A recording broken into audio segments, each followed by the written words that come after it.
ከአቅሜ ደግሞ እየደነገጥኩ ነው። የሚናገሩኝ ቃላት ያስደነግጣል። እናስቱ እውነቴን ነው።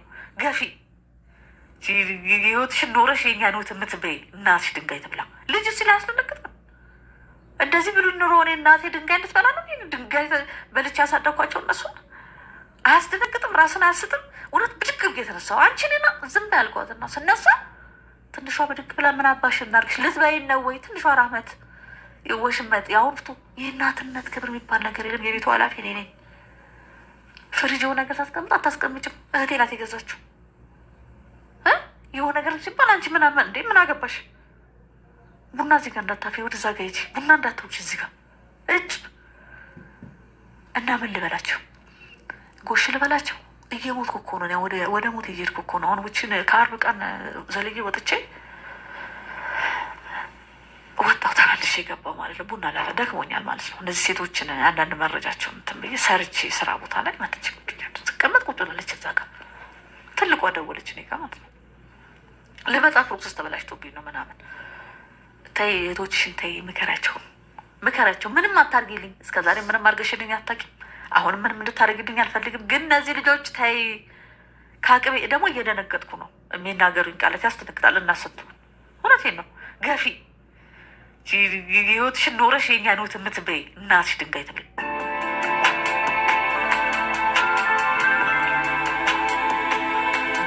ልጅ ሲል ያስደነግጣል። እንደዚህ ብሉ ኑሮ እኔ እናቴ ድንጋይ እንድትበላ ነው ድንጋይ በልቼ ያሳደግኳቸው እነሱን። አያስደነግጥም? ራስን አያስትም? እውነት ብድግ ብዬ የተነሳው አንቺንና ዝም ያልኳትና ስነሳ ትንሿ ብድግ ብላ ምን አባሽ እናርግሽ ልትበይን ነው ወይ? ትንሿ ራህመት ወሽመጥ ያሁን ሆዴ ቆስሏል። ጉምድ ራህመት ዞር በይ በእናትሽ። ያቺ አድራ ውላ ነበር የመጣችው። ሀያት አድራ ውላ ነበር የመጣችው። አንቺ አድረሽ 5 ቀን ትመጪ የለም ብላኝ ነበር ማለት ነው። ይሄንን ደውላ ለእሷ ነግራት፣ እሷም አታጠራም ዱባይ ያለችዋል። እሺ አሁን ዛሬ እህትሽ አልገባችም። ለምሳሌ የት ሄደች ጠይቂያቸው እህቶችሽን ብያታለሁ። በመሀል ማለት ነው የዱባይ ረብሻ ከተነሳው እንጂ አታናግረኝም። ቤሩትም 7 ዓመት ቆይ እኔን አታወራኝም። አስወጥሻቸው ለብቻሽ ልትኖሪ ነው? አግብተሽ መኖር ፈልገሽ ነው ትለኛለች። እና ያው አንድ ቀን መልሱን ታገኘዋለች በሚል ዝም ብዬ ነው የምኖረው ማለት ነው። ለምን ጥዬም እኮ እወጣለሁ እኮ መቼም ምን ግጣሙን አያጣም አይደል? ግን እዚህ ጋር ልጆች ይደፈራሉ ብዬ ነው እንጂ የዛሬ ስንት ዓመት እኔም የነበርኩበት የእድሜ ክልል መቼም ፈላጊ ያለ ነው። በዛንሳ ግን ልጆቼ ናቸው ህይወት ብዬ ነው የምኖረው። እና ደውዬ ይኸው እንዴት እንዳደረች እያት ስጠይቃቸው የለችም አልነገረችንም አሏት። በነጋታውም ስደውል አረጋገጥሽ አይደል? አንዳንዴ እኔም ሳልኖር ሳይሆን እነሱም ሳይኖሩ ሲቀሩ ይንገሩሽ። ዓርብ ዕለት ስማችንን እያነሳሽ እዛ ህይወታችን እናበላሽሽ፣ ህይወትሽ ይበላሻል፣ እዚህ ቤት ነፍስ ይወድቃል፣ እናትሽ አፈርት ብላ ኢማን ኦፕራሲዮን ስትደረግ እኮ የብዬ እኮ ሰው ቤት እኮ ወድቅ ያለው እንጂ ልጄን ህይወት ለማዳን ወላሂ ሰው ፊት እኮ ተደፍጃለሁ። ወላሂ ልጄ ልትሞትብኝ ነው ብዬ በእውነት አባትዬ ለሷ ብር እንዳሰጧት የሆነ ልጅ እኮ ማለት ነው የውልድ ብር ወላሂ መሆን የለበት ብቻ። እሷ አርግዛ በመወለዳችን ብቻ እኮ ትልቅ ዋጋ ከፍላለች። የእናትን ዋጋ የሚያውቅ እናት የሆነ ብቻ ነው። ምንም ባታረግ ነፍስ እስከምናቅ ራሱ የለፋችው በጣም ብዙ ዋጋ ነው። እናት የሆነ ብቻ ነው የሚያውቀው። እናት ካልሆናችሁ መቼም አይገባችሁ። ግን ባይገባም በዚህ ልክ መዝቀጥ፣ በዚህ ልክ እናት እንደዚህ በህዝብ ፊት መናገር፣ አረ ወላሂ ላዚም እኔ ስለሰማው ራሱ በቃ እንዴት እንደተቀጠጠኝ ልነግራችሁ አልችልም ጋይስ። አረ በዚህ ልክ እንደው አላህ ሂዳያ ይስጣት ነው የምለው። ነገ በኔ ነው ነገ እናትነት ልክ ነገ ምሳ ይህን ደረጃ ደርሳ ያኔ እናቴ እንደዚህ ነበረ ወይ የምትልበት ጊዜ ይመጣል። እንደዚህ በከንቱ የሚተዋት አይመስለኝም አላህ ራሱ ማለት ነው። ላ ሐውለ ወላ ቁወተ ኢላ ቢላህ። እውነቴን ነው ካን ይወራድ ምን ሲሰማ ራሱ ይዘገንናል ጋይስ። አላህ ይስቱር።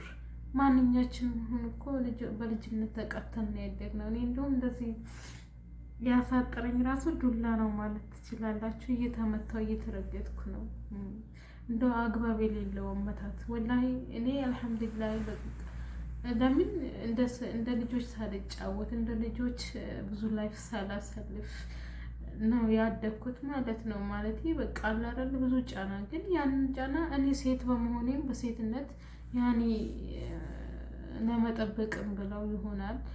እና ማንኛውም እናት እንኳን ልጇን የመምታት አይደለም እንደው የመግደል ራሱ መብት አላት።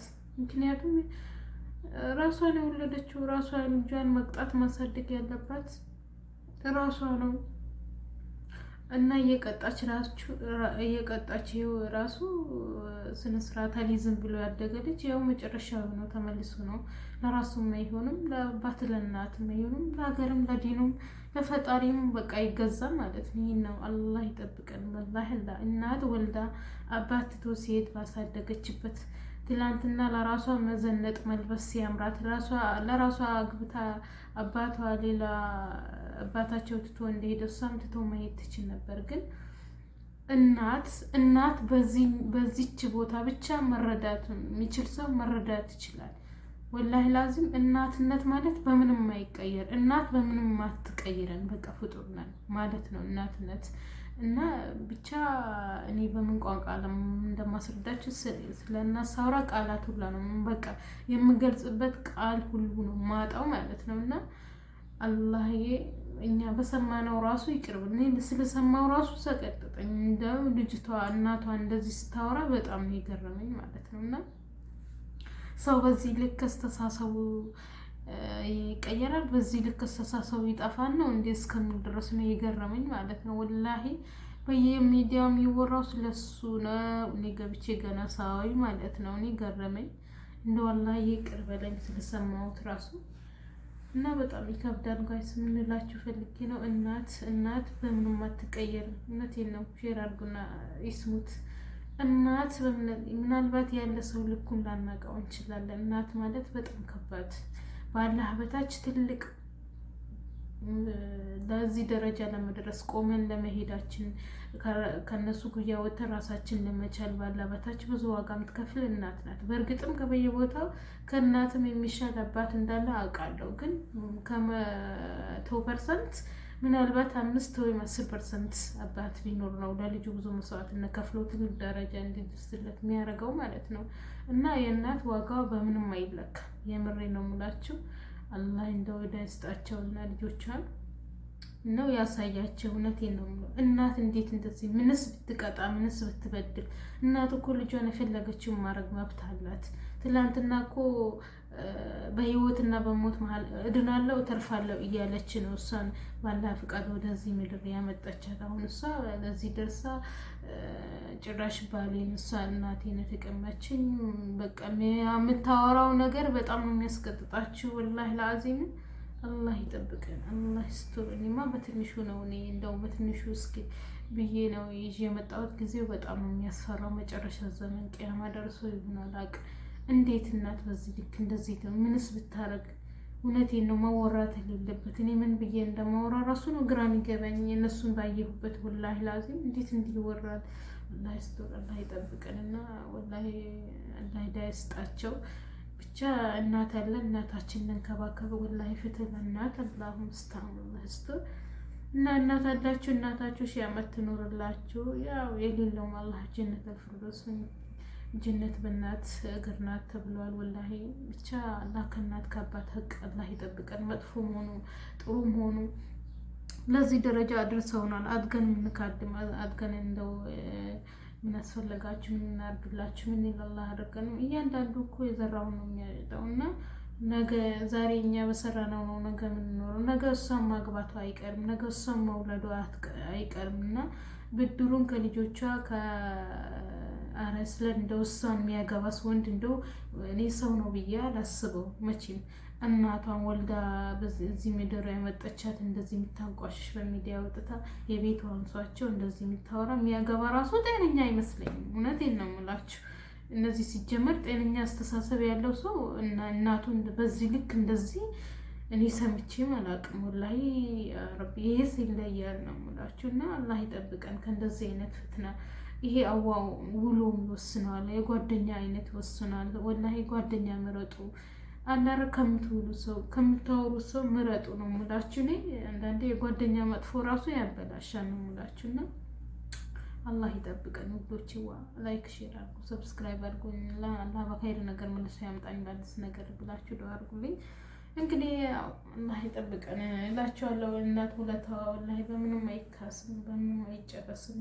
እና አላህ የእናታችንን ማስደስትልን ረዥም ሀያት ከጤና ጋር ከደስታ አላህ ፍቃድ ጀዛቸውን በዱንያ ኸይርን በአኺራ ጀነት አላህ ይወፍቃቸው እንጂ ወላሂ የእናት አባት ውለታ በምንም አይከፈልም። በተለይ እናት እውነቴን ነው የምላችሁ በምንም አልገልጸውም። እና እናት ሺህ ዓመት ትኑር ነው የምለው እውነቴን ነው። እና አሰላሙ አለይኩም